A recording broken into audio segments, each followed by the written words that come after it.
Vamos conhecer aqui histórias de ex que são malucos ou malucas que causaram estrago na vida dos outros. Começando pela história contada por um cara que botou o nome de usuário dele como Lurkist. Durante uma noite, ele tava dormindo com a namorada do lado e ele teve um caso de sudorese noturna. Parece que é um negócio que dá que a pessoa tá dormindo e de repente ela vira um balde de suor. A mina, por algum motivo, acordou, viu o namorado naquele estado e botou na cabeça que aquilo só podia ser AIDS. Ela botou na cabeça é AIDS, é AIDS, é AIDS e terminou com ele. Fonte voz da minha cabeça. É. Gente, ele resolveu acalmar ela pra tentar salvar o relacionamento. Ele foi no médico, fez um monte de exames de DST, incluindo de AIDS, fez todos os exames de DST possíveis, deu tudo negativo. Ele foi na casa dela, levou os exames, mostrou, e ela falou: Você tá mentindo, você manipulou, isso aí é tudo forjado. não satisfeita, ela falou: Isso é tudo forjado. começou a brigar com ele, pegou os pratos e começou a atacar nele, mano. Como se fosse frisbee. Conclusão, terminaram o relacionamento. Ele foi embora e nunca mais viu a mulher. Encontrou outra mina, começou a namorar, já tava perto até de pedir ela em casamento. Quando, de repente, ela volta. 6 meses depois, ela vira pra ele e fala: Perdão, eu tava errada, não sei o que houve, era uma TPM braba, sabe? Alguma coisa aconteceu ali hormonalmente dentro de mim, peço perdão. Será que a gente pode voltar e eu posso me mudar pra sua casa com os meus 2 cachorros?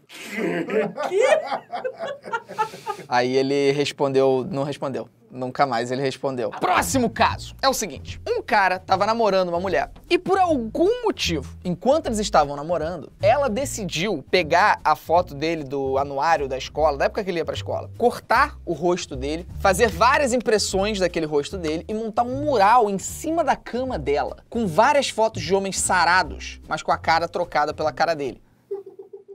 Beleza, ela fez isso lá. Ele ficou sabendo por uma fofoca que ela estava fazendo isso. E como ele era muito amigo do irmão dela, ele marcou de ir lá numa hora que ela estivesse no trabalho. Ele foi lá na casa dela pra visitar o irmão. Pediu lá, inventou uma desculpa, foi no quarto dela e quando ele abriu, tava lá o altar em cima da cama. Obviamente ele terminou com a mina, porque se você vê esse tipo de coisa, eu não só recomendo que você termine, eu recomendo que você se mude de país. E aí, depois que ele termina com ela, a mulher surta. Só que a história é muito bizarra, porque no surto dela é o seguinte: ela começa a dirigir em volta da casa dele, todo dia. Começa a ligar pra ele insistentemente, toda vez que ele atendia, só ficava uma respiração densa no fundo.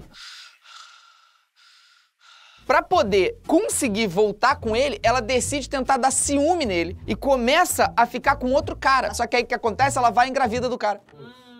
Aí ela fala: Ah, dane-se. e aí vai viver com o cara. Eu achei um plot twist impressionante. Próximo caso!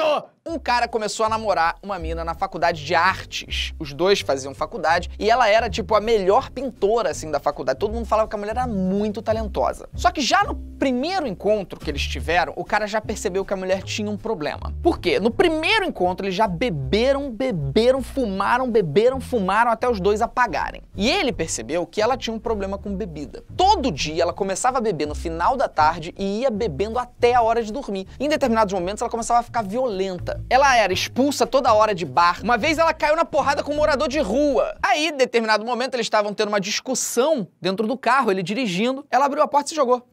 Aí ali ele percebeu, então, acho que a gente chegou num limite, né? Acho que quando a pessoa se taca do carro em movimento, é porque a gente estabeleceu aqui um limite. Terminou com ela. Só que na hora que ele terminou, ela tava sóbria. E o término foi super amigável. Ela até falou: Não, vamos ser amigos, tá tudo ótimo, tudo bem, tranquilo. se abraçaram e tal. Ei, que bom, tchau, beijo, foi. Na segunda-feira, isso foi no fim de semana, segunda-feira ele chega na faculdade, tá andando pelos corredores e tá todo mundo tipo: Tu não viu ainda não, cara? Tu não viu ainda não? Ele... O que foi, mano? Tu não viu ainda não, parceiro? O que foi, mano? Quando ele chega em frente à sala dele, que ele ia ter que estudar, ela fez, durante o fim de semana, um quadro de colagem com madeira, em tamanho real, enorme, dele morrendo afogado.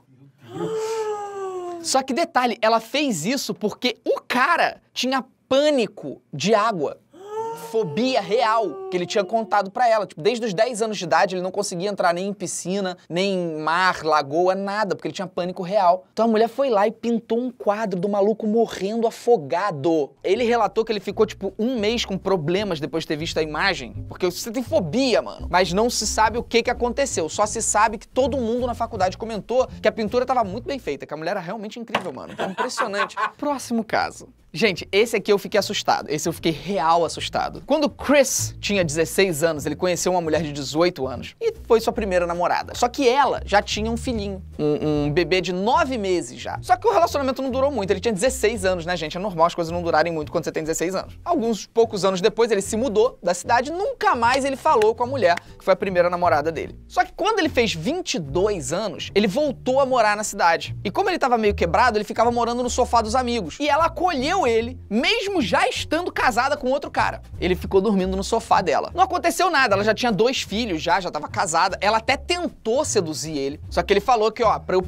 sequer pensar em alguma coisa, você tem que terminar com teu marido, porque senão eu não vou fazer nada. E ela falou que não ia terminar com o marido, tudo bem, eles não ficaram. Passou o tempo, ele foi embora 9 anos depois, sem eles se falarem. Ele já estava casado com outra mulher. Ela manda um e-mail pra ele. Ele olhou pra aquele e-mail e falou, ah, tá bom, pô, minha amiga, né, pô, dormi na casa dela 6 meses e tal, e começa a trocar e-mails com ela. Ela começa a flertar com ele e ele até finge que não tá percebendo aquele flerte, porque ele não tinha interesse nenhum nela. E no meio daquela troca de e-mails, de flerte e tal, ela fala que o filho mais velho dela, que era aquele menino de 9 meses, quando ele tinha 16 anos, estava envolvido com drogas e com pessoas erradas. Ele fica meio triste e tal, mas tipo, caguei. O que eu tenho a ver com isso? E aí ela pede pra ele largar a esposa e ir morar com eles. E aí naquele momento ele para de responder, porque percebe que a mulher é maluca. Algum tempo depois ele acaba se divorciando da esposa dele, acontece, relacionamentos não dão certo, e ela manda um e-mail pra ele escrito o seguinte: eu só queria que você soubesse que o fulano, que é o filho mais velho, morreu semana passada. Ele teve uma overdose de heroína. Eu não te culpo, tá, por não ter estado presente, mas você teria sido um bom pai pra ele. Eu só queria te informar que o seu filho partiu. Aí ele começou a fazer as contas, né? Peraí. Quando eu conheci essa mulher, essa criança já tinha 9 meses de idade de vida. E a gente nunca transou. Eu acho que eu não sou o pai. Ele pensou. E ainda assim ela continuou mandando e-mails pra ele, falando que era pra ele voltar pra casa, pra que eles pudessem enterrar o filho dele juntos. E pra eles viverem juntos, que era o desejo do filho dele. O que você faz numa situação dessa, cara? Porque você não vai ligar pra polícia, né? A mulher acabou de perder o filho. Eu ia ficar em pânico, eu ia me cagar na calça. O caso a gente dá risada, mas é um pouco assustador, né, mano? E por último, nosso último caso aqui de ex que fica doido. Esse não é ex. Esse aconteceu sem ser ex. Uma mulher, ela foi num encontro às cegas. Aquele negócio de blind date, que é quando os amigos, eles organizam um encontro e você nunca viu a pessoa na vida e você vai no encontro. Foi ela, ele e amigos. Só que quando a comida chegou, ele ajoelha e pede ela em casamento. Ela obviamente diz que não e vai embora, né? Só que o cara não parou ali, não. Pintou o nome dela pelas paredes da casa dele, começou a usar o Photoshop pra pegar fotos de casamento e botar a cabeça dele e dela e postar no Face. Mandou convites do casamento pra família dela, dele e dos amigos. Pegou fotos de ultrassonografia de bebês, de fetos na barriga na internet e começou a postar nas redes sociais falando que ela tava grávida dele. E aí, óbvio, depois que você faz isso tudo, só faltava uma coisa, que foi o que ele fez em seguida. Ele raspou os pelos do gato pra ficar inicial dos dois, no pelo do gato. Era o que tava faltando. Aí ele escreveu várias cartas de amor e colou no carro dela também. Ela chamou a polícia e conseguiu uma ordem de restrição pra que o cara legalmente não pudesse mais chegar perto dela, senão seria preso.